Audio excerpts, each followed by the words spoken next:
Assalamualaikum warahmatullahi wabarakatuh. Nama saya adalah Pangestu Widodo. Saya adalah seorang dosen. Kita bertemu lagi di segmen Kehidupan Kampus. Di video singkat kali ini saya akan berbagi strategi yang dulu sukses saya terapkan ketika saya mengikuti ujian masuk perguruan tinggi. Nah, strategi ini juga bisa adik-adik terapkan ketika adik-adik mengikuti SBMPTN. SBMPTN, adik-adik mungkin sudah tahu bahwa adik-adik mungkin akan mendapatkan minimum 2 pilihan. Nah, ini jangan memilih hanya berdasarkan keinginan adik-adik saja. Ini ada strateginya. Ada strategi yang perlu adik-adik terapkan gitu ya. Jadi, kalau adik-adik hanya mengikuti keinginan adik-adik saja, misalnya adik-adik saya pokoknya pingin masuk teknik mesin. Nggak mau jurusan yang lain, maunya teknik mesin. Pilihan 1, pilih teknik mesin ITB. Pilihan 2, teknik mesin ITS. Nah, kalau adik-adik hanya menuruti keinginan seperti itu, bisa-bisa wassalam. Jadi, bisa-bisa nggak diterima SBMPTN-nya. Walaupun, mohon maaf nih ya, walaupun mungkin kemampuan adik-adik tinggi. Adik-adik mungkin termasuk anak-anak yang cerdas, gitu, orang-orang yang cerdas, pandai. Bisa jadi itu terjadi.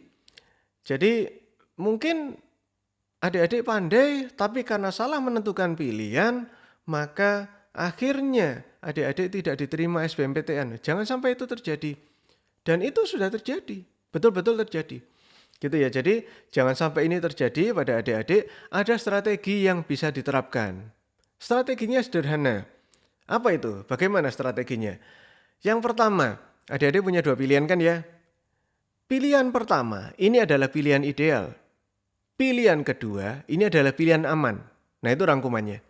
Pilihan pertama, sekali lagi, pilihan pertama adalah pilihan ideal, pilihan kedua adalah pilihan aman. Gitu ya. Nah, maksudnya bagaimana? Oke, coba kita telaah sedikit.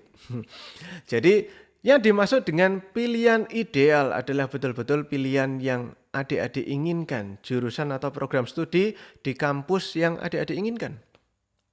Jadi misalnya adik-adik ingin masuk ke mana ya? Misalnya ke manajemen kampus tertentu, misalnya manajemen kampus A misalnya, gitu ya. Nah, kalau memang itu yang adik-adik inginkan, maka jadikanlah itu pilihan pertama. Walaupun mungkin kemampuan adik-adik belum sampai ke sana. Gitu ya. Jadi pilihan pertama ini pilihan impian, walaupun mungkin adik-adik antara ya dan tidak bisa masuk ke sana dengan kemampuan adik-adik saat ini. Taunya dari mana? Dari skor tryout. Dari skor tryout. Jadi adik-adik mengikuti tryout, itu adik-adik mendapatkan skor kan ya.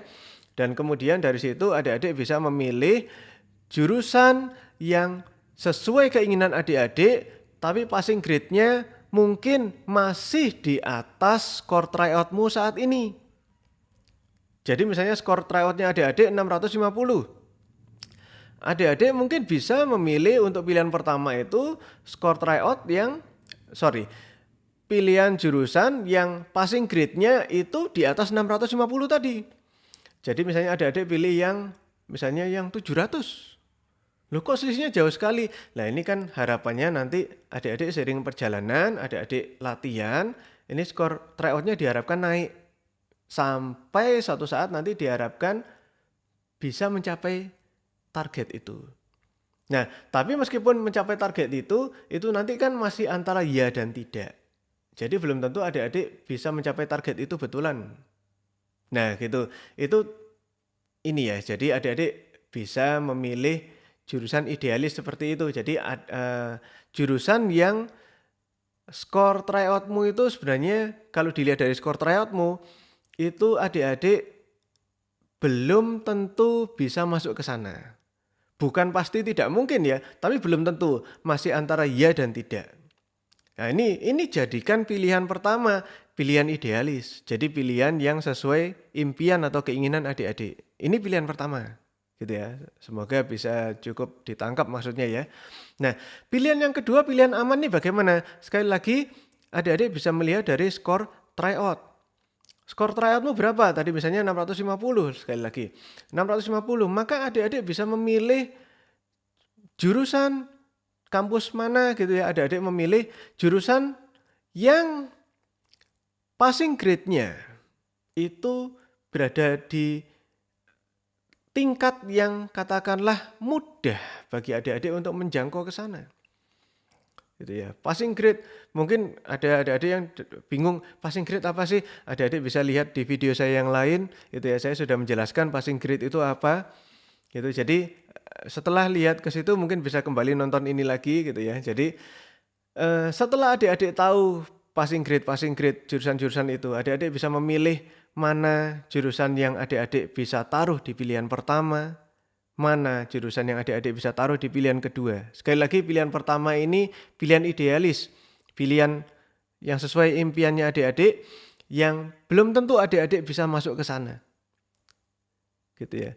Tapi ya harus realistis, jangan yang terlalu di awang-awang, jangan terlalu yang tinggi, yang pada akhirnya adik-adik katakanlah sulit untuk menjangkau ke sana, ya jangan begitu juga gitu. Jadi dilihat dari skor tryoutmu, sekali lagi dilihat yang kira-kira nanti pas hari H kira-kira saya bisa, skor UTBK saya bisa segitu. Kira-kira saya bisa melewati passing grade itu. Nah, tapi ini masih antara ya dan tidak, antara ya dan tidak. Nah, itu adik-adik bisa pilih itu menjadi pilihan pertama.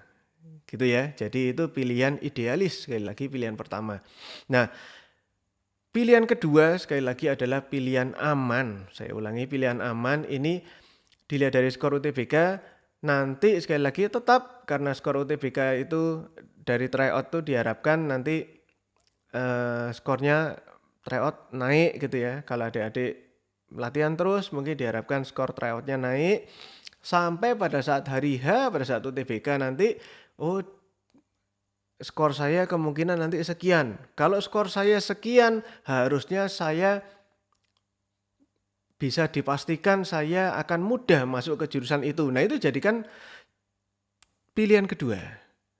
Gitu ya. Jadi jurusan yang adik-adik bisa dikatakan, wah ini kayaknya hampir pasti bisa masuk ke situ. Kalau ngomong dijamin mungkin sulit ya, siapa yang bisa menjamin. Tapi katakanlah besar sekali kemungkinan adik-adik bisa masuk ke jurusan itu dengan skor UTBK yang diharapkan nanti. Nah, itu jadikan pilihan kedua. Nah, kenapa dibuat strategi seperti ini? Sejelek-jeleknya kalau adik-adik nggak dapat pilihan pertama, pilihan kedua masih aman. Gitu, pilihan kedua masih aman. Jadi adik-adik setidaknya masih dapat kuliah di PTN, walaupun mungkin tidak sesuai dengan impiannya adik-adik, tapi paling nggak masih dapat yang berikutnya, impian yang kedua, katakanlah begitu ya, impian yang kedua. Itu jadi mudah begitu ya strateginya ya. Jadi sekali lagi jangan mengisi dua pilihan tadi hanya berdasarkan nafsu gitu. Jadi hanya memilih berdasarkan keinginan adik-adik saja gitu. Wah, pokoknya saya pinginnya ke kedokteran. Yang pilihan satu kedokteran UNER, ke pilihan kedua kedokteran Brawijaya. Itu kalau adik-adik nggak dapat satu, kemungkinan nggak dapat semua bisa-bisa. Gitu ya. Kalau udah kayak gitu gawat. Gitu. Jadi jangan seperti itu. Pilihan satu boleh yang idealis, yang sesuai keinginan adik-adik, tapi pilihan kedua carilah pilihan yang aman. Nah, sekali lagi tahunya dari mana? Dari tryout. Makanya tryout ini begitu pentingnya. Nah, untuk video-video yang lain, mungkin di video yang lain, insya Allah saya akan membagikan tips step by step atau strategi jangka panjang tapi ya, yang bisa digunakan untuk persiapan sukses UTBK. Strategi ini yang saya gunakan dulu. Mungkin silakan ditunggu videonya, insya Allah akan saya buatkan nanti di lain kesempatan. Sampai bertemu di video-video berikutnya. Saya akhiri. Wassalamualaikum warahmatullahi wabarakatuh.